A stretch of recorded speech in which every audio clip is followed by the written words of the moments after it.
It is November of the year 1968, which marks 50 years since the war to end all wars, World War I. Beginning on the 28th of July 1914 and lasting until the 11th of November 1918, the Great War originated in Europe. It pitted the Central Powers against the Allied forces and introduced modern technology to warfare, resulting in an unprecedented carnage and destruction.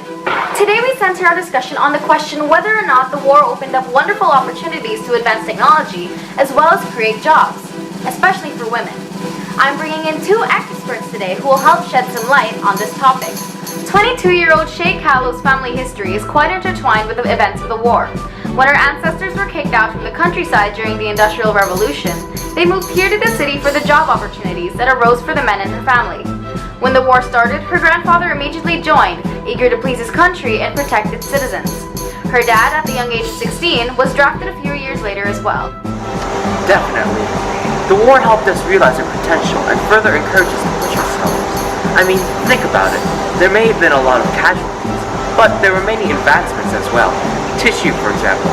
Sanitary napkins for menstruating women by Cotex. Mass production of motorcycles. Mass production of airplanes. Mass production of submarines. Use of field telephones. Blood banks. Mobile x-rays. I can't wait for what else will happen in the future. In addition to that, the number of employed women increased from 3 million in 1914 to nearly 5 million in 1918. We were given all sorts of jobs, some in the government, some clerical workers, some working on the land, and most work in the engineering industry. Industries that previously rejected them welcomed women. Afterwards, the Sex Disqualification Removal Act of 1919 illegalized the exclusion of women from jobs due to their gender. And educated, middle-class women were able to find new opportunities that were previously closed. On the other hand, 81-year-old Calcote experienced the war firsthand. When her husband was drafted, Shana became a munitionette. Munitionettes produce at least 80% of the weapons, according to the Minister of Munitions in 1917. Her mother worked as a nurse overseas, and her grandfather lost his life on the front lines.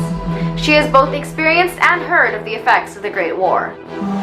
Yes, it most definitely did, but they weren't wonderful. None of it was. I lost my grandfather to the war and I lost my husband. My mother came home with PTSD even though she never held a gun. I supplied a myriad of them to the army. Those inventions that led us to where we are today? They killed over 37 million soldiers. These inventions only encouraged violence. Whenever a side invented a new toy, the other would make a better one. Some of these deaths weren't even humane. Poison gas for one. My mother once narrated to me, I shall never forget the look in his eyes as he turned to me and gasped, I can't die. Is it possible that nothing can be done for me? Even those who weren't on the battlefield were affected. Helen Fairchild was another nurse. She inhaled mustard gas one day, died a few months later. She was only 32. As a munitionette, we were prone to health problems such as TNT poisoning. I lost a close friend of mine due to that.